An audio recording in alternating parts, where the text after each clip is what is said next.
दर्शकवृन्द नमस्कार। कार्यक्रम सन्दर्भमा यहाँहरूलाई हार्दिक स्वागत छ। उपस्थित छु म रूपा घिमिरे।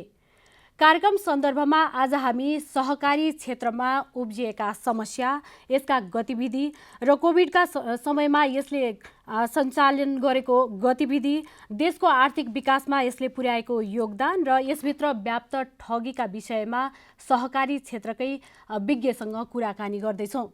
यसका लागि हामीले स्टुडियोमा आमन्त्रण गरेका छौँ 17 वर्षदेखि सहकारी क्षेत्रमा रहेर सहकारी अभियन्ताको रूपमा काम गर्नुभएकी वित्तीय साक्षरताको अभियन्ता एवं अन्तर्राष्ट्रिय सहकारी महासङ्घको एसिया पेसिफिक शैक्षिक संस्था उपसमितिकी उपाध्यक्ष इन्दिरा पन्तज्यू हुनुहुन्छ। आउनुहोस् पहिले त उहाँलाई स्वागत गरौँ। स्वागत छ यहाँलाई। धन्यवाद। हजुर, यहाँ वित्तीय क्षेत्रमा साक्षरता गराउने अभियानमा अभियन्ताको रूपमा पनि हुनुहुन्छ। अहिले कोभिडले अर्थतन्त्र जर्जर भएको अवस्था छ, अर्थतन्त्र चलायमान हुन सकेको छैन।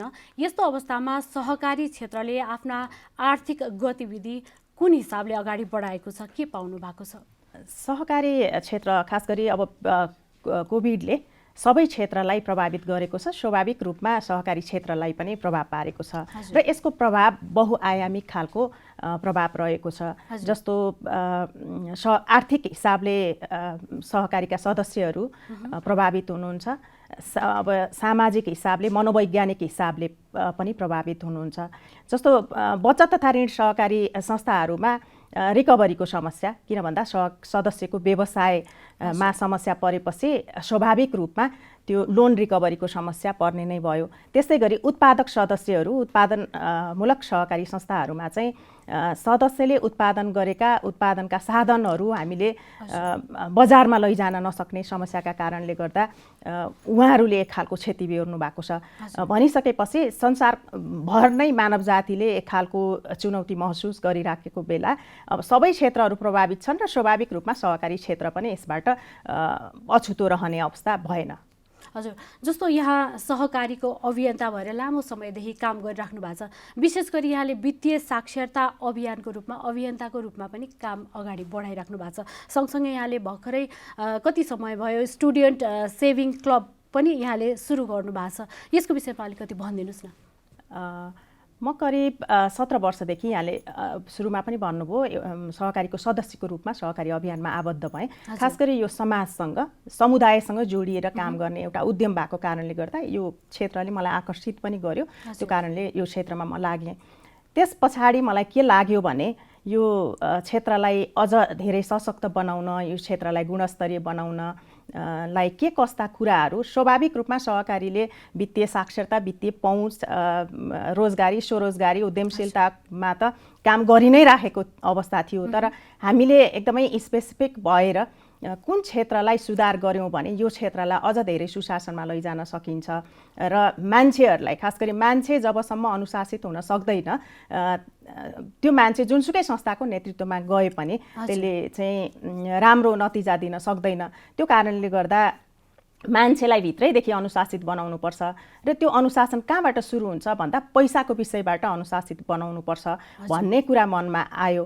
जस्तो हामी कस्तो सपना देख्छौँ भन्दा पैसा भनेको चाहिँ एउटा प्रक्रियाबाट कमाउने हो भन्ने कुरा हामीले सिकेनौँ के। जस्तो हाम्रो समाजले पनि त्यो खालको शिक्षा दिएन। परिवारमा पनि बच्चाहरूसँग बसेर त्यो खालको परिवारै बसेर यो वित्तीय विषयमा छलफल गर्ने भन्ने कुरा त्यति प्रचलनमा नभएको अवस्था थियो। यद्यपि अहिले पनि छ र सँगसँगै समाजमा पनि त्यस्तो वित्तीय विषयमा छलफल गर्ने क्लबहरू हामीसँग थिएनन् र शैक्षिक संस्थाले पनि हामी जुन शैक्षिक संस्थामा पढ्यौँ हामीलाई पैसाको विषय पढाएन। र मलाई के लाग्यो भने हुन त हामी के भन्ने गर्छौँ, मनी इज नथिङ। मलाई पनि तपाईँले सोध्नुभयो भने मान्छेलाई पैसा कति चाहिन्छ त, एकजना मान्छेलाई पैसा भन्दा त्यसको उत्तर मसँग छैन। त्यसको सही उत्तर भनौँ न, आफ्ना आफ्ना आवश्यकताले पनि निर्धारण गर्ने कुरा हो। तर पैसाको विषय चाहिँ मान्छेले बुझ्नुपर्छ। पैसाको विषयमा अनुशासित नभएको मान्छे जिन्दगीको कुनै क्षेत्रमा पनि अनुशासित हुन सक्दैन भन्ने महसुस गरिसकेपछि 2012बाट यसलाई अभियानको रूपमा वित्तीय साक्षरता अभियान भनेर सुरु गर्यौँ। हजुर, यो कतिको इफेक्टिभ छ? कति कार्यक्षेत्र दायरा कसरी बढाउनु भएको छ अगाडि? यो चाहिँ यसो छ, यो चाहिँ कस्तो छ भने यो कुनै संस्थाले अथवा कुनै सरकारी अथवा गैर सरकारी संस्थासँग आबद्ध भएर चलाएको अभियान होइन। यसलाई खास गरी यो एउटा ठुलो नेटवर्क छ सहकारी, त्यो भित्र यो अभियान लैजान सक्यौँ भने यसै पनि आधारभूत कुरा सहकारी भन्ने बित्तिकै वित्तीय साक्षरता त त्यसको बेसिक कुरा हो, तर यसलाई व्यवस्थित ढङ्गले लैजानलाई चाहिँ कसरी जाने त भन्दा यसलाई अभियानको नाम दियौँ वित्तीय साक्षरता अभियान भनेर। त्यस पछाडि यो अभियान सुरु गर्दै गर्दा देशभरि मेची महाकाली पुग्यौँ। त्यस्तो सङ्गठित ढङ्गले अथवा कुनै स्रोत साधन उपलब्ध भएर गरेको अभियान होइन, त्यो एकदमै आफूलाई भित्रैदेखि महसुस भएको हिसाबले यो अभियान सुरु गऱ्यौँ। त्यस पछाडि अब यो अभियानमा जाँदै गर्दा के लाग्यो भने कहाँबाट सुरु गर्ने त भन्दा बच्चैबाट के जस्तो हामी जीवन पद्धतिको रूपमा विकास गर्न हामी जसरी बिहान उठ्ने बित्तिकै हाम्रा नित्य कर्म गर्छौँ, दाँत माझ्छौँ होइन, नुहाइ धुवाइ गर्छौँ अनि मात्रै बाहिर निस्किन्छौँ नि, त्यो किन गर्छौँ त भन्दा हामीलाई बानी भयो नि, बच्चैदेखि हामी त्यो गऱ्यौँ। बाहिर निस्किँदाखेरि अथवा बिहान उठिसकेपछि यी आधारभूत कुराहरू हामीले गर्नुपर्छ भन्ने त्यो जीवन पद्धतिको रूपमा विकास भयो। त्यस्तै गरी यो पैसा पनि हात परिसकेपछि पैसा कमाउने एउटा प्रक्रिया छ र त्यो पैसा हात परिसकेपछि त्यसको प्रयोग गर्ने पनि तरिका छन्, विधि छन्, त्यो चाहिँ जान्नुपर्छ। त्यो कहिले जान्यो भने मान्छेले आफ्नो बानीको रूपमा विकास गर्न सक्छ भन्दा बच्चैबाट भनिसकेपछि हामीले विद्यालयहरूमा शैक्षिक संस्थाहरूमा यो अभियान लग्यौँ र यो अभियान गर्दै गर्दा के लाग्यो भने एकचोटि हामी गयौँ र पैसा भनेको यो पैसा यसरी कमाउनुपर्छ अथवा यसका यस्ता खालका तरिकाहरू छन् भन्यौँ, तर मान्छेले बिर्सिन्छन्। त्यस पछाडि हामीले के गर्यौँ भने यो पैसाको क्लब बनाउने, स्कुलहरूमा शैक्षिक संस्थासँग आबद्ध भएर चाहिँ यो विद्यार्थीका लागि वित्तीय साक्षरता भनेर अभियान सुरु गरियो। त्यसपछि विद्यार्थी बचत क्लब भनेर चाहिँ यो क्लबमा चाहिँ विद्यार्थीहरूलाई सङ्गठित गर्ने काम गऱ्यौँ हामीले।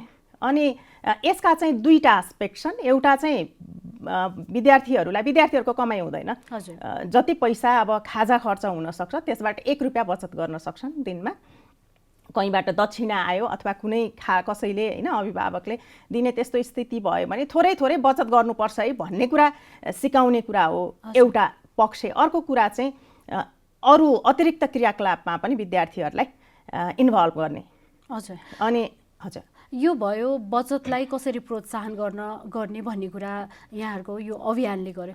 अब हामी जस्तो सहरमा जति पनि सहकारीहरू छन् तिनीहरू विशेष गरी ऋण बचतमा मात्र बढी फोकस भएको हामी पाउँछौँ। अब त्यो सहकारीहरूमा चाहिँ युवा उद्यमशीलता स्वरोजगारका कुराहरू कतिको समेटिएका छन्, हामी त्यो त त्यति पाउँदैनौँ। यहाँले के देख्नु भएको छ? यस्तो छ, छैनबाट सुरु नगरौँ, छ। किन भन्दा सहकारी नेपालमा सहकारी विभागको तथ्याङ्कलाई र आर्थिक सर्वेक्षणको डाटालाई आधार मान्दा 29,800 सहकारी संस्थाहरू छन् र ती संस्थामा थुप्रै मान्छेहरू इन्भल्भ हुनुहुन्छ र त्यसले करिब 80,000लाई प्रत्यक्ष रोजगारी दिएको अवस्था छ र अप्रत्यक्ष रूपमा थुप्रै रोजगारी सृजना गरेको छ। उद्यमशीलता विकासको लागि लघु उद्यम सृजना गर्न रोजगारी स्वरोजगारीका लागि सहकारी क्षेत्रले सामाजिक जागरण अनि यो प्रजातान्त्रिक अभ्यास सिकाउनका लागि सहकारीले एकदमै महत्त्वपूर्ण भूमिका खेलेको छ। ग्रामीण भेगमा हामीले यथेष्ट देख्छौँ, त्यो स्वाभाविकै हो, तर सहर केन्द्रित चाहिँ त्यति नभएको हो कि भन्ने जस्तो आभास हुन्छ। म यहाँनिर एउटा कुरा सम्झिन चाहन्छु। अमुल को हाम्रो डाक्टर भी कुरियन हुनुहुन्थ्यो, जसलाई इन्डियामा फादर अफ व्हाइट रेभोल्युसन भनेर पनि भन्ने गरिन्छ, इन इन्डिया भनेर पनि भन्ने गरिन्छ। यो उहाँले मलाई के भन्नुभएको थियो भने, उहाँलाई अहिले त उहाँ हुनुहुन्न, स्वर्गीय भइसक्नुभयो, उहाँलाई भेट्दा मैले यो अमुल कसरी सम्भव भयो भनेर एउटा प्रश्न गरेको थिएँ। उहाँले मलाई दुईवटा प्रश्न गर्नुभयो, प्रति प्रश्न गर्नुभयो। यो सरकारले गरेको हो भन्नुभयो, अर्को यो चाहिँ दिल्लीमा छ भन्नुभयो। वास्तवमा सहकारीहरू राम्रो गरी फैलिने र सहकारीको लक्षित क्षेत्र भनेको ग्रामीण क्षेत्र नै हो। ग्रामीण क्षेत्रमा एउटा आफ्नै खालको समुदाय हुन्छ, आफ्नो एकै खालका मान्छेहरूका आकाङ्क्षाहरू हुन्छन्, आवश्यकताहरू हुन्छन्, त्यसलाई सम्बोधन गर्न, जहाँ व्यक्तिले आफ्नो परिवर्तन भनौँ न एक्लै गर्न सक्दैन, त्यहाँ सङ्गठित ढाँचाको सहकारी माध्यम चाहिँ एउटा उपयुक्त ढाँचा हो। त्यो कारणले गर्दा गाउँमा देखिन्छ, गाउँमा असाध्यै सफल सहकारी संस्थाहरू छन्, तर सहकारीहरू सहरमा आवश्यक छैन भन्ने होइन। सहरी गरिबी हामीसँग छ, सहरमा थुप्रै बेरोजगारीहरू छ, त्यहाँ त्यस्तै खालका सहकारी ढाँचाहरू हामीले त्यस्ता खालका उद्यमहरू सञ्चालन गऱ्यौँ भने सहरमा पनि सहकारीले राम्रो काम गर्न सक्छ। म तपाईँको प्रश्नमा आउँछु। सहरमा त्यस्तो देखिन भन्ने कुरा चाहिँ हो, तपाईँले जे भन्नुभयो त्यसमा म पनि सहमत छु। काठमाडौँ भ्यालीमा जति सहकारी संस्थाहरू छन्, समस्या छ। समस्या एकदमै ठुलो समस्या र अझै बढ्दै गएको स्थिति छ। अझै कोभिडका कारणले चाहिँ कतिपय संस्थाहरूमा गम्भीर खालको समस्याहरू देखिएको छ र यसमा अब खास गरी सुशासनको समस्या र अझ ठुलो कुरा के हो भने हामी सहकारी चाहिँ सुरु गऱ्यौँ हैन। सहकारी नेतृत्वमै सहकारीको भावना भएन कि निजी आकांक्षाहरू भए, निजी सपनाहरू भए र त्यो निजी सपना पुरा गर्नका लागि चाहिँ अहिले सहरमा प्रशस्तै सहकारी संस्थाहरू खोलिएका छन्। कतिपय संस्थाहरू किनबेच हुन्छ हैन।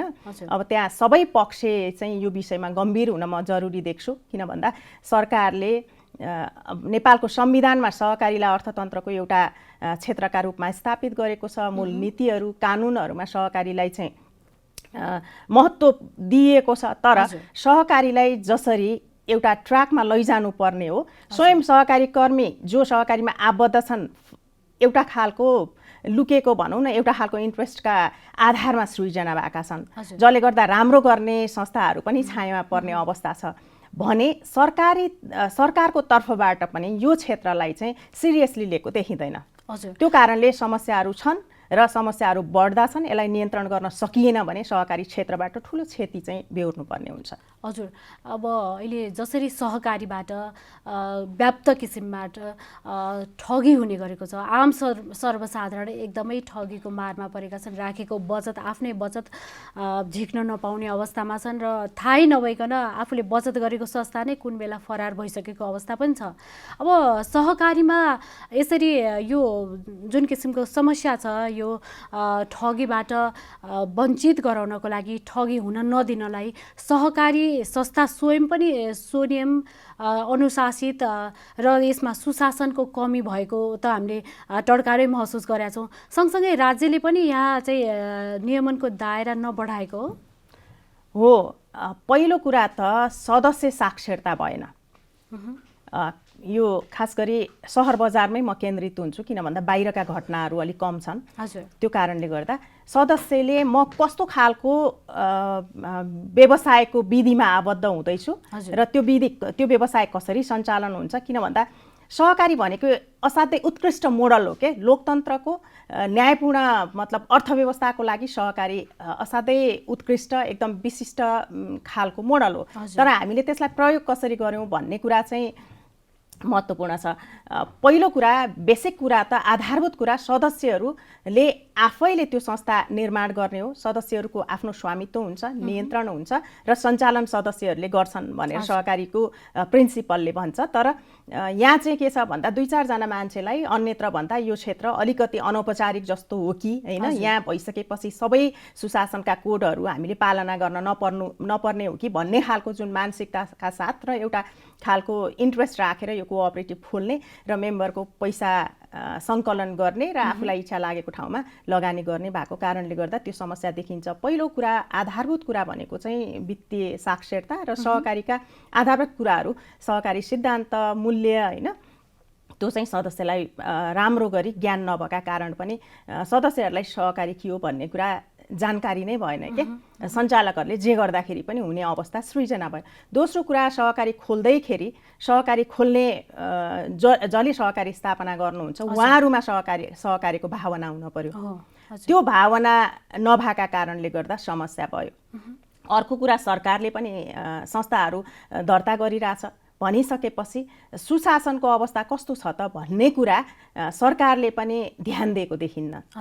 यो एउटा राजनीतिक नारा जस्तो भएको छ कि सहकारी भनेको ओहो सहकारी त अर्थतन्त्रको यस्तो उस्तो भन्ने, तर जुन ढङ्गले यसलाई प्राथमिकतामा राख्नुपर्ने हो त्यो खालको सरकारले पनि गरेका छैन। र सहकारीका सङ्घहरू छन्, यसको लबी एडभोकेसी गर्ने हैन, यसलाई सुशासनका विधिहरू निर्माण गर्ने र यसलाई सही दिशामा लैजानका लागि नेतृत्व छ र सङ्घहरू छन्। ती सङ्घहरूले पनि यसलाई आन्तरिक सुशासनका विधिहरू निर्माण गरेर सही दिशामा लैजान सक्छन् त्यो चाहिँ देखिँदैन, जसका कारणले समस्याहरू बढ्दो छ। र सबैभन्दा महत्त्वपूर्ण कुरा भनेको समस्या भनेको चाहिँ सुशासन हो सहकारीमा, र यो रेगुलेसनको लागि सरकार चाहिँ गम्भीर हुन जरुरी छ जस्तो लाग्छ मलाई। एउटा सहकारीलाई सरसर्ती अध्ययन गरेको हिसाबले हेर्दा मलाई चाहिँ त्यस्तो लाग्छ। जस्तो सहकारीमा हुने ठगीलाई राज्यले अनुगमनको दायरा बढाउन नसकेको र सामर्थ्य नराखेको त देखियो पनि। अब सँगसँगै जस्तो बचतकर्ताहरू जो साना साना आम्दानीबाट केही सेभिङ गरौँ भन्ने हिसाबले चाहिँ बचत गर्नलाई सहकारीसम्म पुगेका हुन्छन्, ऋणको पनि सजिलो छ भन्ने हिसाबले पनि सहकारीमा पुगेका हुन्छन्। त्यस्ता बचतकर्ता अब जो ठगीमा यसरी नपर्नको लागि चाहिँ अब कस्तो किसिमको उनीहरू आफैमा कस्तो सजगता हुनुपर्छ? उनीहरूले के कस्ता केही क्ल्यू पाउन सक्छन् कि सक्दैनन्? के हुन्छ ठगी हुनभन्दा अगाडि नै के हुन्छ? मैले यो ठगी भन्ने कुरालाई हामी रिपिटेडली भनि पनि रहेछौँ। मलाई सहकारी एज अ सहकारी क्षेत्रको प्रतिनिधिका हिसाबले म आफैलाई पनि एक खालको ग्लानी भनौँ न, त्यस्तो खालको अनुभूति भइरहेछ तपाईँसँग संवाद गर्ने क्रममा। मैले अगाडि भने खास गरी साक्षरता नै सबैभन्दा महत्त्वपूर्ण हो र सदस्यको सक्रिय सहभागिता हुनु पर्यो, बुझ्नु पर्यो। अब हामी सहरमै केन्द्रित भएर कुरा गरिरहेछौँ। यहाँ त कस्तो छ भन्दा सहकारीमा कसरी मान्छे सदस्य हुन आउँछ भन्दा ब्याङ्कका जति प्रक्रियाहरू छन् ती पुरा गर्न नसकेका मान्छे सहकारीमा आउँछन्। किन भन्दा सहकारीमा आइसकेपछि छिटो ऋण पाइन्छ, होइन भने चाहिँ सहकारीको ब्याज दर त धेरै छ नि त, अहिले तुलनात्मक हिसाबले हेर्दा ब्याज दर महँगो छ। तर प्रक्रिया चाहिँ पुरा गर्न ब्याङ्किङ सेक्टरको, किन भन्दा सहरमा त टोल टोलमा ब्याङ्क वित्तीय संस्थाका शाखाहरू छन्, अनि त्यहाँ सस्तो ऋण पनि छ। त्यो भइसकेपछि सदस्यहरू पनि मलाई लाग्ने होइन अलिकति सजिलो, अथवा त्यो एउटा सिस्टमभित्र भनौँ न छिर्नलाई चाहिँ अब केही हिसाबले नमिलेको हिसाबले चाहिँ सहकारी क्षेत्रमा आउने अवस्था छ। र जो जेन्युनली सहकारी क्षेत्रमा आबद्ध हुनुहुन्छ त्यसलाई पनि स्वाभाविक रूपमा त्यसले प्रभावित गर्छ। यहाँ स्वयं पनि महिला भएर एउटा अभियन्ताको रूपमा यो कार्यक्रम अगाडि लगिराख्दाखेरिमा महिलाहरू सहकारीप्रतिको आकर्षण कसरी अगाडि बढेको पाउनुहुन्छ? हामीले सरसर्ती हेर्दा अध्ययन गर्दा त महिलाहरूको सहभागिता एकदमै बढेको, सहकारीको मार्फतबाट स्वरोजगार बढेको, स्वरोजगार भएका उदाहरणहरू प्रशस्त देख्छौँ। यहाँले के पाउनुभयो? यसले कतिको सहयोग गरेको छ महिलाहरूलाई उद्यमशीलता बनाउनको लागि? एकदमै धेरै। किन भन्दा तथ्याङ्कलाई नै हेर्दा पनि 54%, यो पछिल्लो तथ्याङ्क हो, 54% महिलाहरू सहकारी क्षेत्रमा आबद्ध हुनुहुन्छ। धेरै महिलाहरू यसमा आबद्ध हुनुहुन्छ र यसले चाहिँ महिला सशक्तिकरणमा यो बहुआयामिक हिसाबले आर्थिक, सामाजिक, राजनीतिक, सांस्कृतिक हिसाबले महिलाहरूको सशक्तिकरणमा चाहिँ सहकारी क्षेत्रले योगदान गरेको छ। तर अब अझ धेरै गर्न सक्थ्यो भन्ने चाहिँ हामीलाई महसुस हुन्छ। किन भन्दा धेरै सामाजिक मुद्दाहरू छन् जुन महिलाहरूसँग सम्बन्धित, थुप्रै सामाजिक मुद्दाहरूको एडभोकेसी गर्ने र त्यसलाई नियन्त्रण गर्नका लागि सहकारी अभियान एउटा ठुलो नेटवर्क हुनसक्छ। ती मुद्दाहरूका बारेमा अझ हामी धेरै गर्न सक्छौँ भन्ने लाग्छ। र उद्यमशीलताको कुरा गर्दा के छ भन्दा हामीले उद्यमशीलता भन्ने बित्तिकै यो उत्पादनका कुरा गर्छौँ, तर त्यसलाई बजारसँग जोड्ने एउटा सशक्त जुन खालको नेटवर्क नहुँदाखेरि चाहिँ अब त्यसलाई अझ धेरै विकास गर्न सकिएको स्थिति छैन। तर पनि जुन खालको जागरण सृजना गरेको छ, जुन खालको यो आर्थिक रूपले महिलाहरूलाई मतलब रूपान्तरण गर्ने काममा चाहिँ यसले योगदान गरेको छ। सामाजिक हिसाबले पनि सङ्गठित गरेछ, महिलाहरूलाई घर बाहिर निकाल्ने काम सहकारी संस्थाले गरेछ। र राजनैतिक रूपमा कम्तीमा आफ्ना विचारहरू राख्ने, राजनीतिक भन्ने बित्तिकै मैले भन्न खोजेको जस्तो आफूलाई लागेका कुरा बोल्न सक्ने महिलाहरू हुनुभएको छ। र कतिपय सामाजिक विकृतिहरू, कुसंस्कारहरू हटाउन पनि सहकारी क्षेत्रमा सङ्गठित भइसकेपछि त्यो खालको अवस्था चाहिँ छ। हजुर, जस्तो अहिले सहकारी क्षेत्रहरूको धेरै सङ्ख्याको उपस्थिति भइसके पछाडि अब यसलाई डिजिटल फाइनेन्सिङमा पनि लाने कि मर्जर गर्ने भन्ने कुराहरू पनि आइरहेछ। यो कतिको सम्भव छ? के छ? यो भयो भने थप अझ सहकारी क्षेत्रलाई चाहिँ फराकिलो बनाउन सक्ने हो कि सुविधा लिन सक्ने हो कि? यो सहकारीहरू मर्जरको कुरा छ, यो सम्भव छ कि छैन? के छ? यसो छ, यसमा दुईटा प्रश्न छन् जस्तो लाग्यो मलाई। एउटा त डिजिटल फाइनेन्सिङको कुरा, अहिलेको ग्लोबल इकोनोमिक दिशा कस्तो छ भन्ने आधारमा सहकारीहरू पनि आफूलाई त्यो ढङ्गले आफ्नो गुणस्तर विकास गर्दै जानुपर्छ। खास गरी अब जनशक्तिको कुरा, प्रविधि र सिस्टम, यी तीनटा कुरामा चाहिँ सहकारीले ध्यान दिनुपर्छ र अहिलेको पुस्तालाई सम्बोधन गर्ने गरी स्वाभाविक रूपमा सहकारीहरू चाहिँ प्रविधिमा चाहिँ नगई सुखै छैन। हामीले अबको पुस्तालाई चाहिँ आकर्षित गर्न सक्दैनौँ, यो एउटा प्रश्न रह्यो। त्यसमा जानै पर्छ र अहिले सहकारीहरू त्यतातर्फ लागेका पनि छन्। अर्को प्रश्न तपाईँले मर्जरको कुरा गर्नुभयो। मर्जरको सन्दर्भमा चाहिँ अब सहकारी संस्थाहरू धेरै भए, सहकारी संस्थाहरूको कार्यक्षेत्र चाहिँ ओभरल्याप भयो भन्ने कुरा छ। तर मर्जर चाहिँ फोर्स मर्जर गर्ने कि नगर्ने, त्यसले सहकारीको आधारभूत सिद्धान्तलाई चाहिँ सम्बोधन गर्छ कि गर्दैन? किन आधारभूत हिसाबले त व्यक्तिले आफ्ना आवश्यकता र आकाङ्क्षाहरू सम्बोधन गर्नका लागि होइन स्वतस्फूर्त रूपमा सङ्गठित हुने संस्था हो। त्यसमा बाध्यकारी ढङ्गले तिमीहरू चाहिँ एकीकृत हुनुपर्छ है भनेर भन्न मिल्ने कि नमिल्ने भन्ने एउटा चाहिँ सैद्धान्तिक भनौँ न प्रश्न छ। तर सँगसँगै हाम्रो आवश्यकता के हो र कतिपय अन्तर्राष्ट्रिय अभ्यासहरू पनि के हुन् भन्दा अलि गुणस्तरीय बनाउनका लागि संस्थाहरू मर्जरमा जानुपर्छ।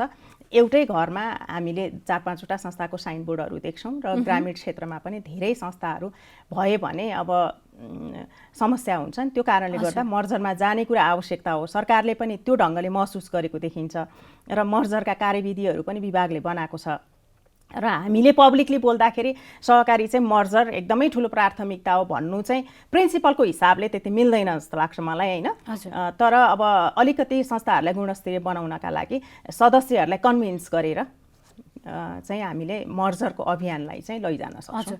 अन्तमा छोटकरीमा अहिलेको बजेट नीति तथा कार्यक्रमले सहकारीका कुराहरूलाई केही समेटेको छ कि छैन, कस्तो पाउनु भएको छ छोटकरी? यस्तो छ, बजेटमा खास त्यस्तो ठोस ढङ्गले चाहिँ सहकारीलाई समेटेको भन्ने छैन। र मलाई चाहिँ के लाग्छ भने सहकारी क्षेत्र आफैले पनि जस्तो अर्थमन्त्रीलाई भेट्न जाने होइन कि अर्थमन्त्री सहकारी क्षेत्रमा भेट्न आउने खालको अवस्था सृजना गर्नुपर्छ क्या, त्यस्तो मलाई लाग्छ। र त्यस्तो एकदम फरक ढङ्गले समेट्यो पहिलाभन्दा एकदम तुलनात्मक रूपले हेर्दाखेरि सहकारीलाई एकदम धेरै विशेष प्राथमिकता दिएको छ भन्ने छैन। सामान्य रूपमा सहकारीलाई कहीँ न कहीँ सम्बोधन गरेको चाहिँ अवस्था छ, होइन?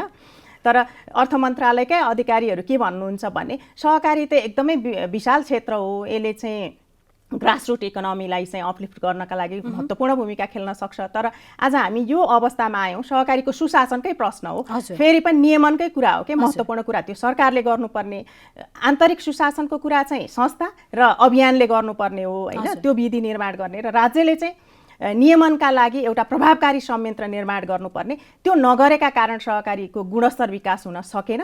अनि उहाँहरू आफै चाहिँ के भन्नुहुन्छ भने हामी सहकारीलाई कहीँ न कहीँ लेखिदिन्छौँ है भन्ने खालको छ। त्यस्तो साह्रै भयङ्कर हिसाबले सहकारीलाई सम्बोधन गरेछ अहिलेको उसले बजेटले भन्ने मलाई लाग्दैन। तर अब यो मोनिटरी पोलिसीमा सम्भवतः हामीले पहिल्यैदेखि लबिङ पनि गरिरहेको विषय हो। यो सुलभ कर्जा, सहुलियतपूर्ण कर्जा चाहिँ सहकारी मार्फत गइयो भने तलसम्म लक्षित वर्गसम्म पुर्याउन सकिन्छ भन्ने हिसाबले त्यो लबिङ गरिरहेको कारणले यसपालि चाहिँ आउला कि भन्ने आशा चाहिँ छ। हजुर, हस्, महत्त्वपूर्ण समय र संवादको लागि यहाँलाई धेरै धन्यवाद। तपाईँलाई पनि धेरै धेरै धन्यवाद। यो जनता टेलिभिजनलाई विशेष धन्यवाद दिन चाहन्छु र दर्शकहरूलाई पनि धेरै धन्यवाद। आज हामीले सहकारी क्षेत्रमा अभियन्ताको रूपमा कार्यरत हुनुभएकी इन्दिरा पन्तज्यूसँग कुराकानी गऱ्यौँ। अर्को हप्ता फरक विषय र प्रसङ्गका साथ उपस्थित हुनेछु। त्यतिन्जेलसम्मको लागि बिदा दिनुहोस्। नमस्ते।